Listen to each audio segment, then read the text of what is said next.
ce remake, il est raté à plein d'égards. Déjà parce que c'est pas très bien réalisé. Désolé Tim Burton, mais t'aurais pu faire mieux. Mais moi, vous savez, j'ai pas ma langue dans ma poche. Hein. Moi, je dis tout ce que je pense. Je dirais pas que c'est la base, mais presque. Vraiment pour les drag queens, je pense que c'est une grosse source d'inspiration. Moi, je regardais quand j'étais petit en français, évidemment, avec le doublage français génial. Avez-vous une certaine expérience des enfants ?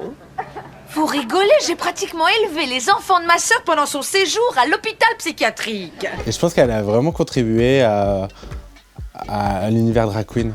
Enfin, entre elle, sa mère, sa grand-mère, c'est hyper camp, et puis c'est très queer, quoi.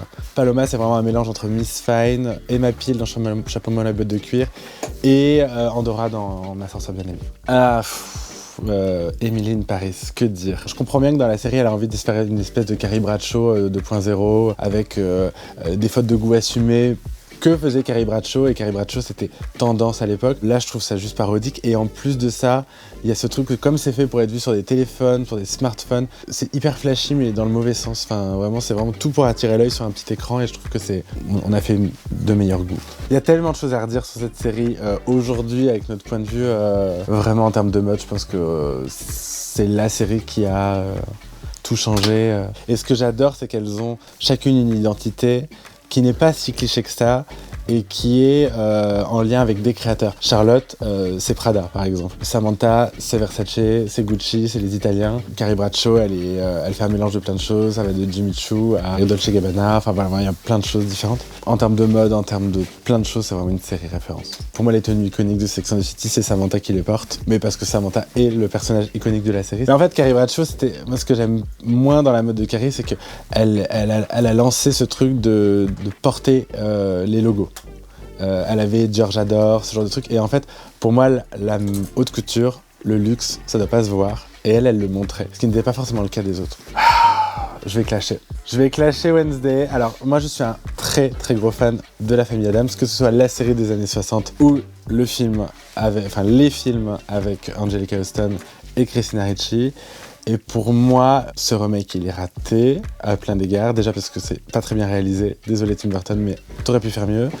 Et c'est surtout très mal joué. Ce que je trouve cool avec Wednesday, c'est qu'il y a un retour évident à la mode gothique des années 2000.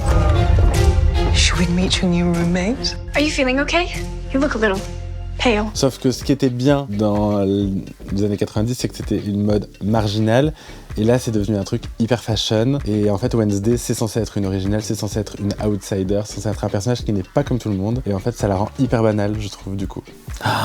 Mad Men, j'adore. Déjà, c'est très très très bien réalisé. Et en plus de ça, il y a des acteurs de dingue et les costumes sont sublimes. Il y a le personnage de Elizabeth Moss qui, au fur et à mesure de la série, s'émancipe, abandonne un peu un vestiaire très féminin pour aller vers un vestiaire plus masculin. Et elle commence à gagner le respect des hommes. Et au contraire, Christina Hendricks, qui est très ancrée dans les années 50, qui est très voluptueuse, qui a de la poitrine, qui a des hanches qui les met en valeur, et ben tout d'un coup elle va devenir ridicule aux yeux des hommes, et ça montre très bien à quel point le vêtement a toujours été un moyen d'oppression des femmes en fait. My goodness, I didn't expect to see you here.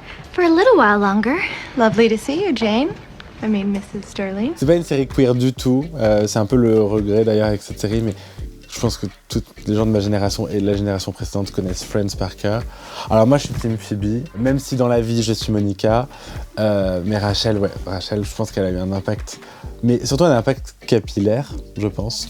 C'est vraiment les cheveux de Jennifer Aniston qui sont importants dans la série. Je pense que c'est la coiffure la plus demandée dans les années 90, c'était « Je veux la coiffure de Rachel dans Friends », vraiment. C'est vraiment une génération où quand on regarde les séries de cette époque-là, tout est devenu ringard. Les coiffures, les make-up, les fringues. Et elle, je sais pas pourquoi, il y a un vortex, c'est toujours bien. In a minute? Well, let me read it. Non! Je peux même te dire quelle est cette scène. C'est la scène d'ouverture de Pose, c'est le tout premier épisode, toute première scène.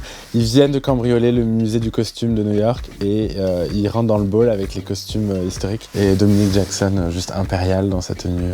Le costume, le vêtement, la mode, les créateurs sont au service de la fiction. C'est le meilleur personnage de la série, de toute façon, hein, Elektra, on l'adore. Alors moi je suis famille d'historiens, passionné de costumes d'époque, je ne peux pas adhérer à Bridgerton. Déjà je trouve ça cucu à souhait, et en plus je trouve les costumes très laids. incohérence historique sur incohérence historique, et ça ne sert même pas la fiction, parce qu'en plus ils sont pas plus modernes, je trouve, même si je pense que c'est la volonté, mais là je suis trop snob pour apprécier.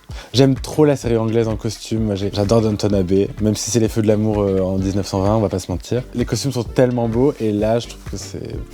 comme dirait RuPaul. Visuellement, c'est pauvre, mais même dans la réalisation. Et alors, la musique, on prend du Madonna et on transforme ça au clavecin, pas possible, je peux pas. Le syndrome Sofia Coppola, voilà. Tout ce que je déteste dans le cinéma. C'est mon avis, il est vénère, mais c'est mon avis. Colmini.